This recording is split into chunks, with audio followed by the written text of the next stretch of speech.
নমস্কার বন্ধুরা, আমার প্রিয় হেসেলে সবাইকে স্বাগত। আজকের আমি কি রেসিপি নিয়ে এসেছি বলো তো? আজকের বানাবো পিঠে। আজকের কোনো মাছ মাংসের কোনো রেসিপি নিয়ে আসিনি। আজকের বানাবো সুজির নারকেল পিঠে। কিভাবে বানালাম সঙ্গে থাকো, দেখতে থাকো।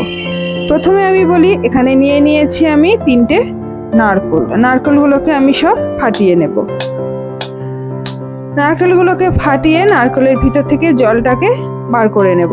জলটা কিন্তু ফেলে দেব না, জলটা আবার কাজে লাগবে। তাহলে কোথায় কিভাবে কাজে লাগাই সেটা কিন্তু দেখতে হবে, তাই তো? তাই নারকেলটাকে প্রথমে ফাটিয়ে আমি নারকেলটাকে কুড়ে নেব। নারকেলটাকে ভালো করে কুড়ে নেওয়া হয়ে গেছে। এবারে কড়াইয়ে ওই যে বললাম জলটা ব্যবহার করব, নারকেলের জলটা দিয়ে দেব চিনি স্বাদ মতো, দিয়ে নারকেলটাকে দিয়ে দেব। জলটা দেওয়ার কারণ হলো এই যে নারকেলটা দিলাম, নারকেলটা সিদ্ধ হবে এবং নারকেলের ছাইটা করব। যেমন নারকেল নাড়ু করে তেমন ভাবেই আমি নারকেলের ছাইটা করে নেব। নারকেলের ছাই আমার করা হয়ে গেছে। এবার কড়াইয়ে জল দিয়ে জলটাকে ভালো মতো ফোটাবো। ফুটিয়ে পরিমাণ মতো নুন দিয়ে দেব, দিয়ে আবার একটু ফোটাবো। এবার ফুট এসে গেলে দেব ওই যে সুজিটা দিয়ে জলের মধ্যে নাড়তে থাকবো। দেখতেই পাচ্ছ ঠিক এইভাবে করতে হবে। ঠিক একটা ডো তৈরি হবে এই রকম ভাবে পরিমাণ মতো জল দিয়ে কিন্তু করতে হবে। এবারে আমি আর জল দেব না, আমাদের এই ডো তৈরির জন্য রেডি হয়ে গেছে। তাই একটা থালায় তুলে নিলাম, নিয়ে ভালো করে হাত দিয়ে চেপে চেপে সুন্দরভাবে দেখতে হবে হাতে যেন না লেগে যায় এবং সুন্দরভাবে থালা থেকে উঠে আসে। এইভাবে একটা ডো তৈরি করতে হবে। এবার ছোট ছোট আকারে কেটে নিয়ে গোল গোল করে বলের মতো করতে হবে।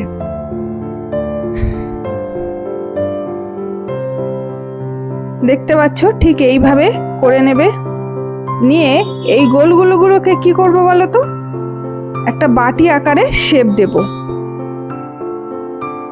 ঠিক এইভাবে ছোট্ট ছোট্ট বাটি আকারে শেপ দেব। এবারে এই বাটিগুলো কি করব তাই তো?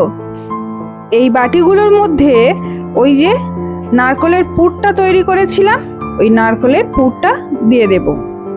দিয়ে এবার কাজ হবে, নারকেলের পুরটা দেওয়ার পর বাটির দুটো মুখ এক জায়গায় করে লম্বা মতো করে মুড়ে দিতে হবে।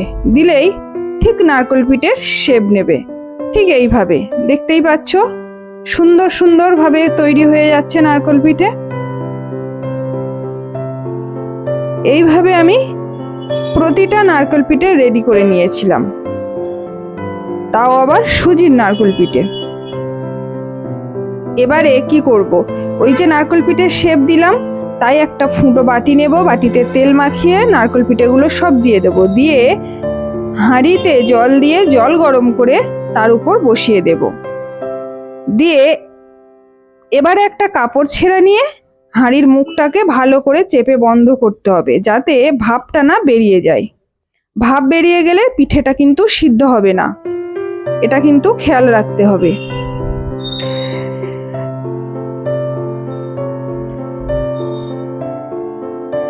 এবার 10 থেকে 15 মিনিট আমি এটাকে ফোটাবো এবং পিঠেটা সিদ্ধ করব। এবার খুলে দেখার পালা। খুলে দেখছি, দেখছই সুন্দরভাবে সিদ্ধ হয়ে গেছে। আমাদের নারকেল পিঠেও রেডি।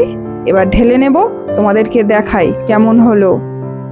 দেখতেই পাচ্ছ সুন্দরভাবে সিদ্ধ হয়েছে, কি সুন্দর করে খুলেও যাচ্ছে।